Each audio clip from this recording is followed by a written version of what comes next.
Ассалаумағалейкум автосүйер қауым, Майкар KZ арнасы сіздермен әдеттегідей біз контентпен сіздерді таңғалдырудан жалықпаймыз. Себебі бізде бүгін осыған дейінгі болмаған көлік болайын деп тұр. Неге десеңіздер, ол жалпы Европаның біздің нарыққа емес, Азияның нарығына емес, жеке Жапонияның нарығына ғана шыққан ерекше көлік.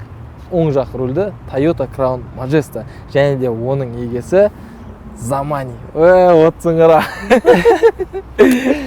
Обложка деген әлі отырмын ше, бана обложка иісіп фотоға түскенбіз. Қатып қалдың ба? Болды. Оппа, майысып қалған жоқ па? Ассалаумағалейкум, қалайсыздар, жақсысыздар ма? Бүгін бізде деп басып кетті. Жұлдызды шоуда қонағымыз Заманбек, блогер, актер Zamani. Енді көлігің құтты болсын біріншіден. Рахмет. Шын жүректен.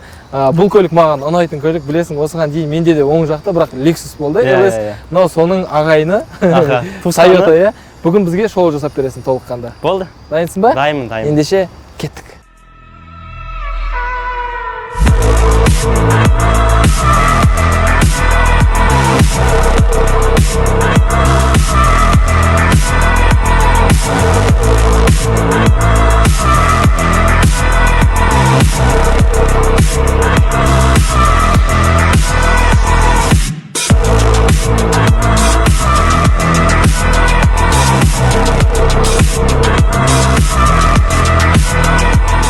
Енді көрермендерімізде бірден сұрақ туындаған шығар, неге Mercedes-тен кейін Toyota деген? Ал баста. Негізі өзім көп ойландым. Mercedes-тен кейін андай комфорт деген қандай машина мінсем болады? Көбісі айтты 70, ана Hyundai, сосын Kia, сондай. Сосын не еттің қазір Kia-ның Kia-сы бар біздің көрермендер. Жоқ. Респект бүкіл машинаға. Сосын не еттің Kia-ға? Жоқ, Kia-да өте жақсы машина. Ештеңе айта алмаймын. Но мынау Toyota деген чисто япошка, оң жақ рөлде, және де бүкіл комфортқа жасалған. Toyota-ның андай несі ғой, S-классы ғой. S-классы. Бизнес классы. Представительский. Аха. Lexus-қа дейінгі дейсің ғой. Lexus-қа дейінгі. Жалпы, неге бұл көлікті алдың? Қалай таңдау түсті? Жалпы ой қайдан келді? Осындай оң жақ рульді Toyota алам деген. Негізі мынандай машина алғым келген. Қатты айдасаң, қатты жүретін машина. Жай айдасаң, комфортный бизнес класс машина. Сосын андай кейін корабль сияқты жүзіп жүретін ше. И мынау мен бүкіл ойымдағы осы машинада бар екен. Не ойлаймын, соның ішінде бүкілі бар. Барлығы осы ішінде. Холодильнигі не дейін? Негізі бұл көлік шыққан кезде солай шыққан. Халыққа арналған комфортты андай бар қалауын беретін көлік. Бұның көлемі үлкен. Үлкен, 4.6. 4.6. Қалай асырап жүрсің деген сұрақ бірінші туындайды. Жоқ, бензин көп жемейді өйткені. Бәрі бензиннен қашады ғой андай төлеуден. Жоқ, одан мен газ деген вообще газ жоғын іздедім. Бұл 8 ступка, коробка 8 скорості. Сол үшін андай бензин аз жейді деп айтады. Қалада 15-ке дейін деді, 12-13. Деді ма? Или борттан, компьютерден өзің көрдің ба? Компьютерде аз көрсетеді, білмеймін дешеңе. 9 деп көрсете ма, 10 деп көрсете ма? 10 деп көрсете ма? 7 В общем, түбет етеді компьютерде. Уже минустар басқа. Аккумулятордан басқа. Мен негізі, шынымды айтсам, 2007 жылғы Toyota Crown Majesta'ны іздегем, 2007 жылғысын. Түнгі сағат 2-де хабарласып, маған звондап тұр, ұйықтап жатыр мен. Алло дейді, мен осындай алайын деп жатырмын. Срочно қарап жіберші. Осы кісіге звондаймыз ғой машина алатын болса. Сонымен 2007 жылғы Majesta ұнады, видеосын көрдім, бағасын келісіп қойдым. 2007 полный ұнады маған 2007-де 4.3 мотор. Мына жерге фотоларын қоямыз. 4.3 мотор, 3 ұзы деген легендарный мотор екен. Барлығына қояды. Әсіресе оны газелистер жақсы біледі. В общем, самый простой 4.3 деген мотор деді, тоже қатты жүреді. В общем, ол жақта бүкіл ұнады, просто салоны сәл ескі екен. Еще оның ең үлкен болезні салоны андай несіп кете береді екен. Кожаларының барлығы шығып кетеді, ана шетіндегілер шығып кетеді. Трещина болып тұрады. Астыларын бәрі ағып бүкіл қаншама краун көресіздер. Менің өзімде краун атлет болды, осындай қарасы білесің ғой. Соның өзінде, басқаларының өзінде қарасаңыздар салонға бүйтіп увеличетіп, пассажирский жағы, мына сол жағын қарасаңыздар көрініп тұрады, шеттерінен ана кожалары дермантин сияқты бүйтіп болып, астынан губкасы көрініп тұрады, ол аурулары. Содан кейін сол үшін ғана ала алмай қалдым, сосын айттым 2012-сін көрейікші дедім, жыл жаңасын. Сөйтсем мына салонын жақындата бересің ғой до конца видеомен ше. Ақшалай айырмашылықтары қаншалықты бүйтіп, ара қашықтығы қатты көп емес, 2 миллион болды ғой деймін, по-моему. Қатты көп емес. 1,5-2 миллион ғой. Мына көлік мысалы оң жақ рульді Қазақстанның жалпы еліміздің жолдарына оң жақ рульді көлікті айдап көрмеген біздің көрермендеріміз бар. Қиын емес па? Қалай? Соны айтыңызшы. Ол негізі адамға байланысты сияқты. Өйткені мен Mercedesке дейін менде Honda Accord болған оң жақта. Оны мен өзім Қырғызстаннан сатып алған. Білмеймін, маған мысалы дәл сол жаққа айдасам да сол жақпен де айдай беремін, оң жаққа ауысам оң жақпен де айдай беремін. Маған ыңғайсыз. Ыңғайлы деген. Иә, маған ыңғайсыздығы жоқ. Негізі расында сол дұрыс айтып тұр Заманбек. Бір айдаған адамға ешқандай қиындығы жоқ. Иә, қиындығы. Қиындығы тек қана трассада. Егер сіздер трассада қатты бүйтіп, қатты дегенде жақсы айдай алатын тәжірибеңіз мол жүргізуші болмасаңыздар, оң жақ рульді көлікпен өте қиын болады. Анау көп адам үлкендер айтатын ол рас. Өйткені сіздер мынандай айналмаға бүйтіп озғаннан бұрын өзіңіз бірінші шығып қарап алу керексіз. Одан кейін барып алдында машина жоқ болғаннан кейін ғана оза аласыздар. Ол өте. Или бүйтіп отырасың қасындағы адамға, "Чо там машина жоқ па? Машина жоқ. Айтсайшы" деп. Еще сенбейсің оған, жоқ десе де өзің шығып бүйтіп қарап аласың. Сенбейсің ғой. Мына жерін қиып, TikTokқа салып, бүкіл анау Одиссей, қандай Альфардтар. Жиза ғой, таза жиза ғой. Все, ары қарай. Сөйтіп осы көлік ұнады. Түсі қара. Полный родной краскеде. Барлығын толщиномермен тексеріп шықтым. Полный өзім тексеріп шықтым. Өйткені ана оның алдыңғы Mercedesті мен тексермеген болатын. Сөйтсем ол шет-шетінен соғылған болып шықты. Бұл қай жақтан келген? Жапониядан алдыртқан көлік? Иә, Жапониядан келген. Жапониядан келген. Чисто японский машина ғой, өздері үшін жасалған. Полный сондай. Алғалы әлі ешқандай не жасамадың? Жоқ. Салмадың ештеңке. Дым салмадым. Қалай алдым солай. Қарап шығайық, сыртқы экстерьерінде қандай ерекшеліктерін атап өтетін едің? Мысалға, мен бүкіл есікті көргем, есік былайынан ашылады. Мысалы, осылай ашылады любой есіктің. Мынау 90 градусқа ашылады былайынан. Былай, қисығынан? Иә, 90, өйткені ана бас. Нағыз представительский көлік дейсің, бизнес класс. В общем, былайынан бүйтіп өтесің да, былайынан. Бүйтіп отыра саласың ғой. Сен салмағын келмей тұрған сияқты бастық. Ба, келмейді. Ол соқсап, мұны жердің бәрін бүйтіп өтеді. Арқа соғы. 90 градусқа ашылады. Иә, төрт есігі де немен, доводчикпен мүнка өзі зззз деп өзі жауып алады. Алдыда, артыда полный багажник кейдің өзі сондай не. Мені күтіп тұрсаң қазір, фук ете қалады өзі. И, жабылмай қалса. Сразу минус ба? Жалпы саймандар бойынша не айтасың? Сен іздеп көрдің бе өзің бе? Алатын кезде білесің бе? Не ол сайман деген? Сайман деген запчастары. Оны табыла ма, табылмай ма, қарама. Ол мен қызықпаймын, мен машина ұнай ма, ол бұзылса өзім тауып аламын запчастын. Өзім тауып аламын. Мен ондай андай адам емеспін, айтсайшы. Оң рульді немесе ерекше машиналарды айдайтын адамдардың барлығы осындай болады. Маған ұнады, менің өзімнің талғамым, менің өзімнің таңдауым бар. Болды, мен шештім, осыны аламын деп. Жоқ, андай да, мен өзім туған ағам андай запчасть табыла ма, ол машина сататын кезде тез сатыла ма дейді да. Мен айтамын да, мен машина сату үшін емес, чисто айдау үшін аламын да өзіме. Ол сатылатын машина, любой машина сатылады, правильно? Мен айдау үшін аламын, запчасть жоқ болса, хоть Америкадан заказ берсең де, қазір заман дамып кеткен ғой. Бір аптаның ішінде келеді, запчасть жөндете саласың, болды. Ол дұрыс ұстаным екен. Өйткені мен де сөйтемін, мысалы, алатын кезде мен алдым ғой оны барып деймін. Мен сияқты менен де алатын болады. По-любому ғой. Табылады ғой. Негізі сырты көлемі үлкен, әдемі. 5 метр деді ғой ұзындығы. Иә, алсаң қарасаң әдемі.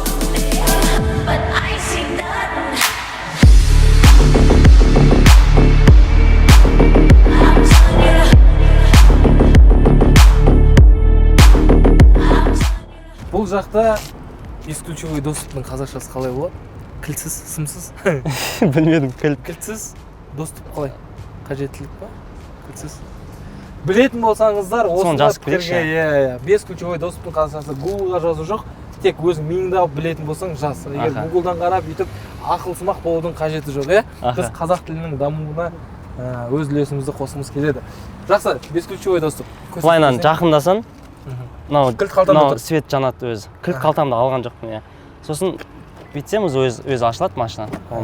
Сосын мен ағамда 55-ке болған кезде ол алдыңғы есік қана бесключевой доступ ашылатынша. Бұда 4 есігі де бесключевой доступ ашылады. 4 есігі де бесключевой. Онка қайттан несі. Сосын мына жерде кнопкасы болады еді, бүйтіп құлтасаң жабылады. Сол білмейтім соны, қақ деген. Кнопкасы бір жерде болу керек қой, или бүйтіп басып айтсаң жабылады кейбіреулері. Қолың саласың өзі ашылады.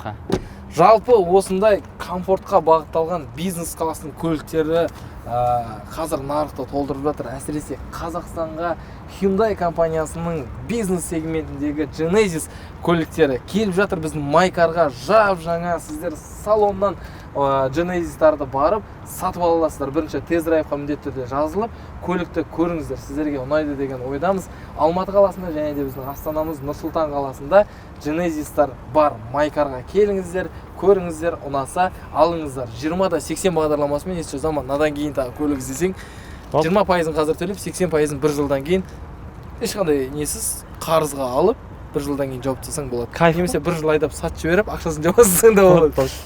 Сол себепті келіңіздер, көріңіздер. Алды онша ұнамады. Ну, алды да әдемі, но артын қарағанда ше, ну. В основном артына қараймын. Аха, ну, видео деген шандай қорқынышты ғой оның видео. Артына қараймын деп.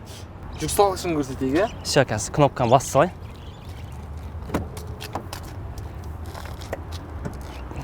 Деп тұрайын. Өз кнопкамен ашылып, кнопкамен жабылады. Барлық біздің шоуларда таң қалып қарайтынымыз осы болып жатыр ғой, міне кнопкалары. Кнопкамен ашыла ма жоқ па, соны біз бизнес классқа жата ма жатпай ма соныңызға содан бастайсың. Кейбіреулер кімдер екендерін айтпай қойын, өздерінің көліктерін бизнес класс деп ойлайды адамдар. Бағасы қымбат ол бизнес класс. Бірақ бұлайынан ашып, бұлайынан бүйтіп жүресің ба? Жүк салғышта не бар екен? Мен жолда жүрмін, мен Алматы, Тараз, Астана. Сол үшін яқты бүкіл киім, анау, мынау, сумка. Барлығы сият өзіңе жетеді. Жетеді, иә. Коляска мысалы жинап салсаң. Сият, смело. Сият барлығы, иә. Но мен Мерседесімнің багажник үлкен етін, надан үлкен етін. Мынау сөйтсем, бұл ішкі салонына көп мән берген ғой. Іші кем болу үшін. Адам кем отырсын. Аха, кем отырсын, иә. Кем емес, кең. Кен, иә. Оның кнопканы басып саласың. Өзі жабылады. Тоже осындай көлік алдырызы. Көлікке барған кезде багажникке бір жауап. Давочек. Жақсы. 4/6 көлемді дедік, 347 аттың күші бар дедік. Сол қозғалтқышты көрейік. Енді мотордаш капотты көрейік. Кеттік та. Жақсы, қазір сіздерге 347 аттың күші бар қозғалтқышты көрсетейік. Міне. Барлығы бизнес классқа сай жабық тұрады пластмастан.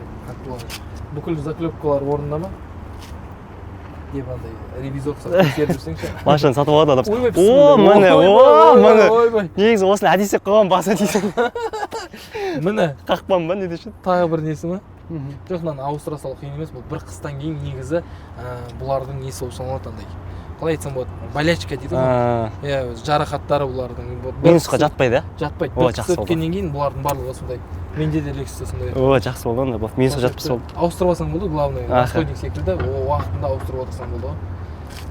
Сосын оң жақ, айта кетейін саған, оң жақ рөлді көліктерде Жапон нарығына шыққан вин кодтарының барлығы UR деген әріптермен басталады, көрдің бе? Ал Канада болсын басқа сол жақ рөлдегілерінде G дегеннен басталады. Болды. Сосын яқта бамперінде мотор тып-тыныш қозғалтқышы. Несі жақсы ғой барлығы. Иә, тып-тыныш. Дыбыс изоляциясы барлығы. Тап-таза ғой. Мынау екі жағынан андай тесік еще. Ауа жіберетін ба, не дейді? Воздухозаборник. Өзіңнің көлігіңді Макларын сезін деп қойсай. Полный екі жағы да тесік. Полный бүйтіп сұқып қойсам болады. Туманниктер, шын мәнінде неге бара ма? Радиаторға барады ғой? Сондай қойдым, иә. Әлде өтірік андай көз бойы? Жоқ, мен үйтіп машинаны неғымын да. Жақсы, көлік жалпы бизнес классқа сай, краун көлік маған өте қатты ұнайды, себебі бұның толық пневмо баллондарда бұл, иә? Пневмо, иә. Көлік толық жетекті ме, әлде артқы жетекті ме? Задний ғой, артқы. Көлік артқы жетекті, Заманбекті бұлардың толық жетекті де варианттары бар. Айта салайыншы, 18 миллион тұратын ешкалай ғой, бүйтіп деп ана несімен істейсің ғой, дейсің ба? Алдыға жылжытатын кезде. Кімдікі екен айтпай қойды. Айтам есі что десең. Бұл бизнес сегментіндегі көлік болғандықтан бұл жақтағы жүргізушінің отыратын орнына емес, артқы орынға мән беру керек, Аха. Артқы орынмен таныстырайын. 90 градусқа ашылады деп қайта айта берсең.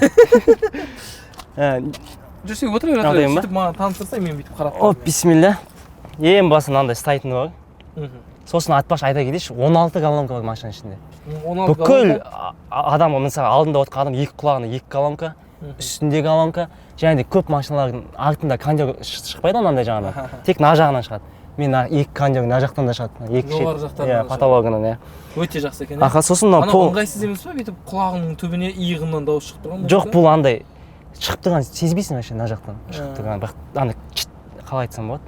Тап-таза шығып тұрады ғой үшін. Білдіртпей, иә, жалпы. Акустикасы мықты ғой енді, айта алмаймын. Ортасындағы батырмалары. Бұл жақта енді артқы адамға. Очень бұл бағанағындай музыканы ауыстырасың, тоқтатасың, сосын плавающий сиденье. Жасайды ғой барлығы. Полный жасайды, қосып көрсетсем ғой қосып. Сосын холодильник бар мына жақта, кішкентай 0,5 су ғана сиятын, бір 2-3 0,5 су сиятын. Холодильникті де жақсы жасап тұр. Ең басында мен аттағыш машина алатын кезде айтып кетейінші. Андай болады, машина іздеп жүрмін, күн ыстықтап кеткен мынау машинаның егесіне келемін да. Холодильник бар екен білемін машинаны. Холодильник ашып қойсам, 0,5 су тұр. Мұздай ше. Яғни хозяйына қарадым да, бірден іше берсем болады ма дедім. Іште ашып іштім, холодильник бар, мұздай суды, күн ыстықта. Болды, алам дедім. Болды, холодильник үшін алам дедім. Өзім онша білмеймін точно. Плавающий сиденье бар. Ана плавающий. Бутылкаңды қоятын. Бутылка. Ең жетіспейтіні монитор жоқ екен, монитор жоқ. Еще мына жақта негізі андай бастықта мынау бетіне отырады. Мына бетіне отырады, сөйтіп ананы жылжытады. Мынаны былай жылжыта береді мына жақтан. Кедергі жасамас. Өзі жылжытып алады, өзі не істеп алады. 8-ді поликтер бар екен, 5-ті ма қанша 3-ді деп айтылатын поликтер. Сондай өзімен келіп, алдыңғы хозяин өзіне жасатқан ғой полный. Толыққанда, иә? Содан кейін андай өзінің родной несі бар? Шторкалар, иә? Шторкасы, алды. Мынау артқы терезенікі осылайынан жабылады қолмен. Механикалық түрде. Ал артыңғылары кнопкамен. Мына жақта кнопкасы бар, мына кнопка бассын. Кнопкасы бар, және де алдында кнопка болады. Бисмилля. Енді салонға келдік. Мыналар андай бүйтіп дауыс шықпай ма, скрипеть етіп, сықыр. Бір нәрселер пластмастары қатты ма? Мен әдейі өйстіп тексеріп, барынша сіздерге бүйтіп көрсетіп жатырмын. Себебі сіздер бізге қарап өздеріңіз отқандай сезімде болсыншы деген оймен. Негізі краундар, вообще маджесталар маған қатты ұнайды өзіме. Еще сенде болды ғой, иә? Менде болды, атлеті болды, иә. Маджестаға мен прям басым кетеді бар ғой. Все. Ал, бисмилля, енді давайте басайық. Кнопкамен. Старт стоппен оталдырасың. Бірден оталдырасың. Сосын солай салайыншы, анау кнопканы басқан кезде зыз деп шығатын, мынау сиденье артқа не істеп, мынау алға шығып ше. Ана 1-2-ні басшы. Соны настрой етіп қой керексің ба? Көрдің бе? Енді қазір сен өзіңе ыңғайландырып істеп аласың да, бірді басып тұрасың, ол жаттап алады өзінің жадына. Жадына деген қалай кетті, памятті. Сөйтіп сақтап алғаннан кейін барып, сен мысалы отырасың ғой, сен отырған салмағын сезіп, сен бірді бассың, мысалы сенікін өйстіп настрой етіп. Память сиденье, память руля. Рулі электронды, кнопкамен басылып шығып, алдыға, артқа, жоғарға, төменге барлығы бар. Сосын мына жақтағы батырмаларындағы функцияларымен толық таныстыра кетсең, кондиционер жасап тұр, қуантады. Мынау сенсорный экран өзіңкі. Планшет ішінке салғым келе жатқан жоқ анша. Өзінікі тұрған дұрыс қой, фараларын жақып қойсам дейді.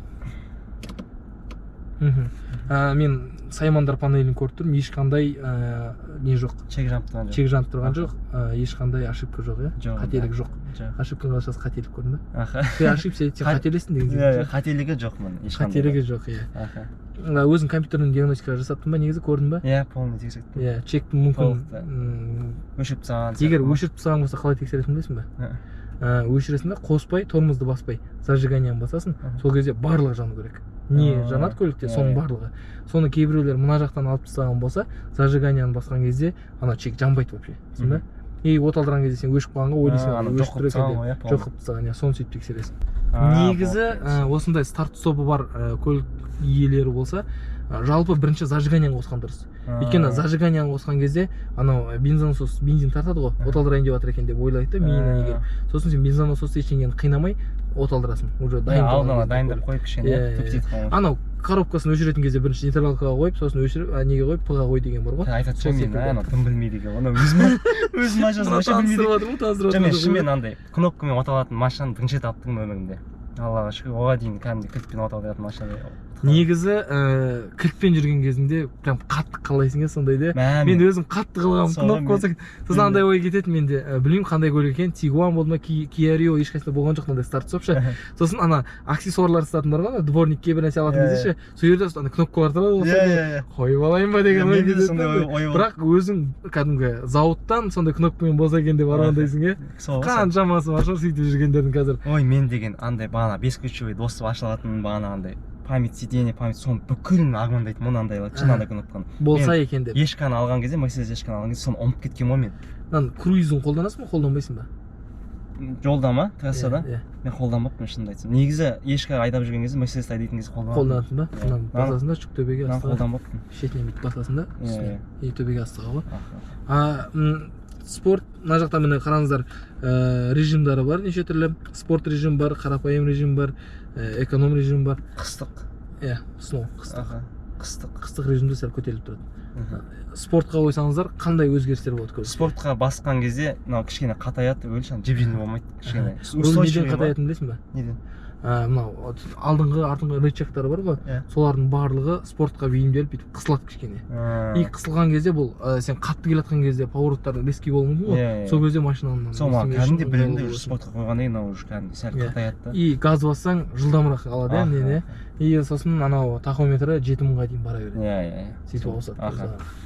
Сол спорт режим өте жақсы. Негізі спорт режимінің болғаны менде Lexus'та пневмасы бұзылған кезде, пневмасы бұзылып қалды. Жел шығып кетті. Жасатайын деп 200 бір нәрсе мың деді, ол кезде ақша болмай, сол кезде спортты қоспа деді маған.